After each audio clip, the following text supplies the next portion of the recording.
কবিগুরু রবীন্দ্রনাথ ঠাকুরের সাধারণ মেয়ে। আমি অন্তঃপুরের মেয়ে, চিনবে না আমাকে। তোমার শেষ গল্পের বইটি পড়েছি শরৎবাবু, বাসি ফুলের মালা। তোমার নায়িকা এলোকেশীর মরণদশা ধরেছিল ৩৫ বছর বয়সে। ২৫ বছর বয়সের সঙ্গে ছিল তার রেশারেশি। দেখলেন তুমি মহোদয় বটে, জিতিয়ে দিলে তাকে। নিজের কথা বলি, বয়স আমার অল্প। একজনের মন ছুঁয়েছিল আমার এই কাঁচা বয়সের মায়া, তাই জেনে পুলক লাগতো আমার দেহে। ভুলে গিয়েছিলেন অত্যন্ত সাধারণ মেয়ে আমি। আমার মতো এমন আছে হাজার হাজার মেয়ে, অল্প বয়সের মন্ত্র তাদের যৌবনে। তোমাকে দোহাই দিই, একটি সাধারণ মেয়ের গল্প লেখো তুমি। বড় দুঃখ তারও স্বভাবের গভীরে অসাধারণ যদি কিছু তলিয়ে থাকে কোথাও, কেমন করে প্রমাণ করবে সে? এমন কজন মেলে যারা তা ধরতে পারে? কাঁচা বয়সের জাদু লাগে ওদের চোখে, মন যায় না সত্যের খোঁজে। আমরা বিকিয়ে যাই মরীচিকার দামে। কথাটা কেন উঠল তা বলি। মনে করো, নাম তার নরেশ। সে বলেছিল কেউ তার চোখে পড়েনি আমার মতো।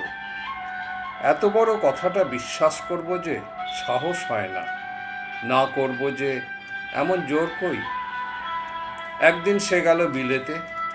চিঠিপত্র পাই কখনো বা, মনে মনে ভাবি রাম রাম, এত মেয়েও আছে সে দেশে, এত তাদের ঠেলাঠেলি ভিড়, আর তারা সবাই কি অসামান্য, এত বুদ্ধি, এত উজ্জ্বলতা।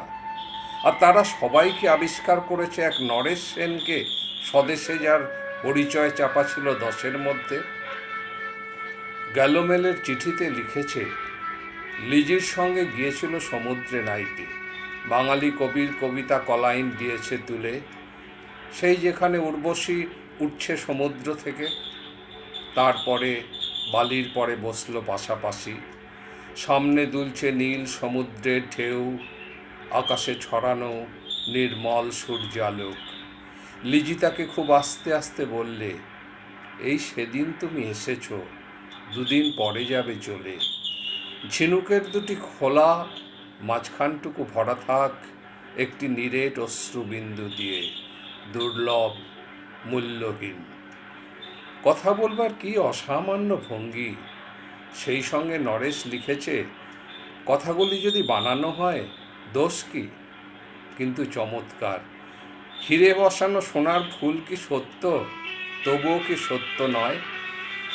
বুঝতেই পারছো, একটা তুলনার সংকেত ওর চিঠিতে অদৃশ্য কাঁটার মতো আমার বুকের কাছে বিঁধিয়ে দিয়ে জানায়, আমি অত্যন্ত সাধারণ মেয়ে।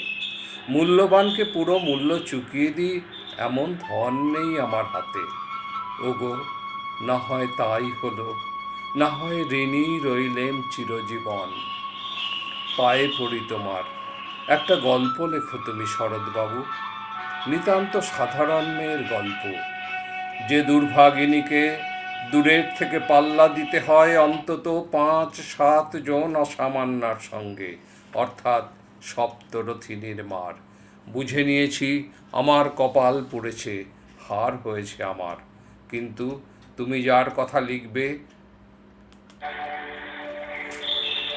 তাকে জিতিয়ে দিও আমার হয়ে।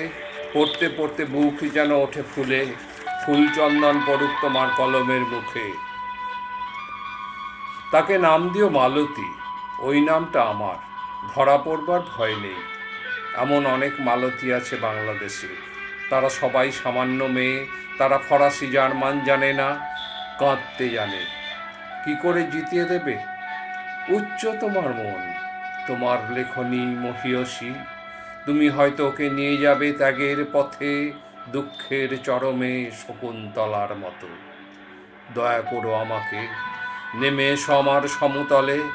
বিছানায় শুয়ে শুয়ে রাত্রির অন্ধকারে দেবতার কাছে যে অসম্ভব বর মাগি, সে বর আমি পাব না, কিন্তু পাই যেন তোমার নায়িকা। রাখো না কেন নরেশকে 7 বছর লন্ডনে, বারে বারে ফেল করুক তার পরীক্ষায়, আদরে থাক আপন উপাসিকা মণ্ডলীতে। ইতিমধ্যে মালতী পাশ করুক MA কলকাতা বিশ্ববিদ্যালয়ে, গণিতে হোক প্রথম তোমার কলমের এক আঁচড়ে। কিন্তু ওইখানেই যদি থামো, তোমার সাহিত্য সম্রাট নামে পড়বে কলঙ্ক। আমার দশা যাই হোক, খাটো করো না তোমার কল্পনা, তুমি তো কৃপণ নও বিধাতার মতো।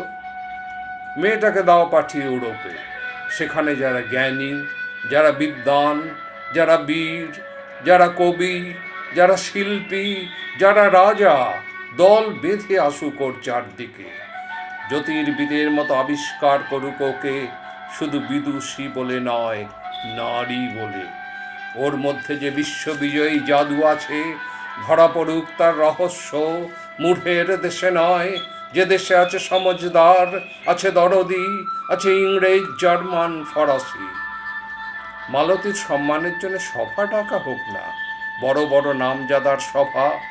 মনে করা যাক সেখানে বর্ষণ হচ্ছে মুষলধারে চাটুবাক্য, মাঝখান দিয়ে সে চলেছে অবহেলায়, ঢেউয়ের উপর দিয়ে যেন পালের নৌকা। ওর চোখ দেখে ওরা করছে কানাকানি। সবাই বলছে ভারতবর্ষের সজল মেঘ আর উজ্জ্বল রৌদ্র মিলেছে ওর মোহিনী দৃষ্টিতে। এইখানে জনান্তিকে বলে রাখি, সৃষ্টিকর্তার প্রসাদ সত্যিই আছে আমার চোখে।